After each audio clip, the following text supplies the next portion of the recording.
Bismillahirrahmanirrahim. Assalamualaikum warahmatullahi wabarakatuh.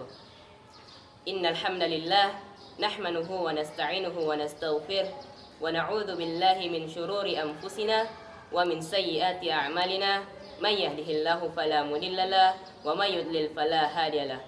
Asyhadu an la ilaha illallah wa asyhadu anna Muhammadan 'abduhu wa rasuluh. Amma ba'd. Pertama-tama, marilah kita panjatkan puja dan puji syukur atas hadirat Allah Subhanahu wa taala. Alhamdulillah, Tuhan yang telah memberikan beribu-ribu nikmat kepada kita semuanya.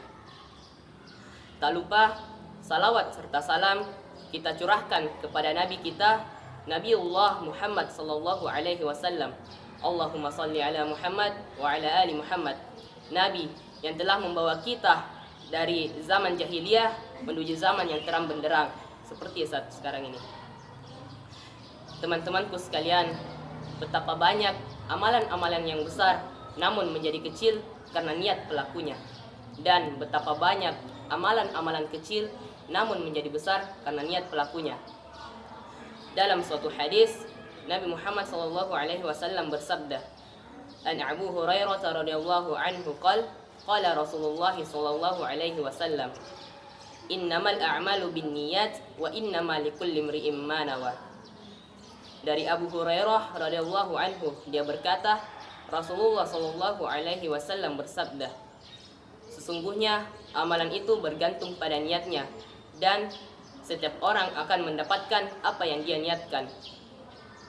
Dari hadis tadi kita dapat mengambil faedah bahwa dalam setiap amalan harus ada niat. Apakah itu karena Allah Subhanahu wa taala atau bukan?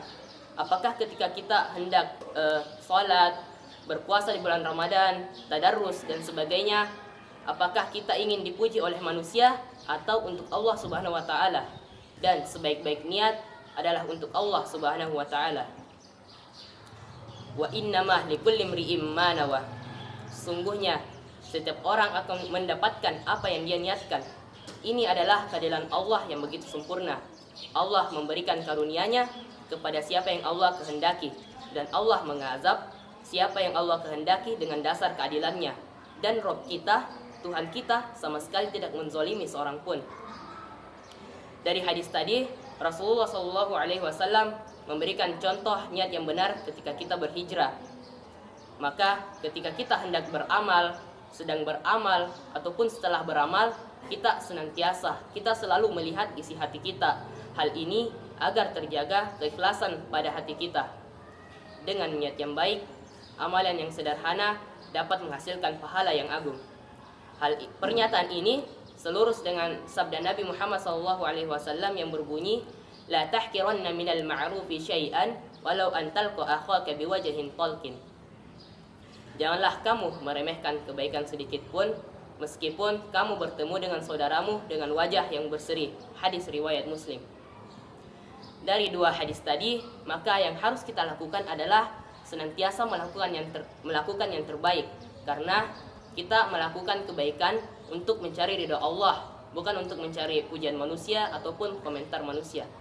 Jikalau orang-orang mencela ataupun memuji kita, itu urusan mereka. Yang penting kita sudah berusaha untuk melakukan yang terbaik. Karena kebaikan ataupun kejahatan yang kita lakukan, walaupun sebesar biji zarrah, maka itu akan mendapatkan balasannya kelak di hari akhir.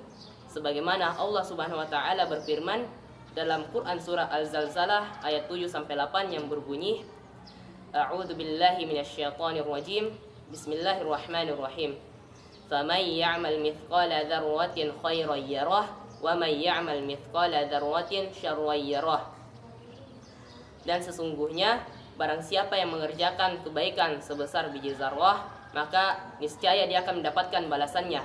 Dan barang siapa yang mengerjakan kejahatan sebesar biji zarrah, maka niscaya dia akan mendapatkan balasannya. Harapannya teman-temanku sekalian senantiasa menjaga niat yang ada pada hati teman-teman sekalian, agar amalan yang dilakukan oleh teman-temanku sekalian itu tidak rugi di sisi Allah Subhanahu wa taala. Apalagi seperti yang kita ketahui saat sekarang ini di bulan Ramadan, segala amalan kebaikan itu dilipat gandakan pahalanya. Jadi Alangkah baiknya jikalau kita senantiasa menjaga niat kita untuk Allah Subhanahu wa taala agar amalan-amalan yang kita lakukan mendapatkan pahala yang agung di sisi Allah Subhanahu wa taala. Mungkin sekian yang dapat saya sampaikan. Mohon maaf apabila ada kekurangan. Wabillahi taufiq wal hidayah. Wassalamualaikum warahmatullahi wabarakatuh.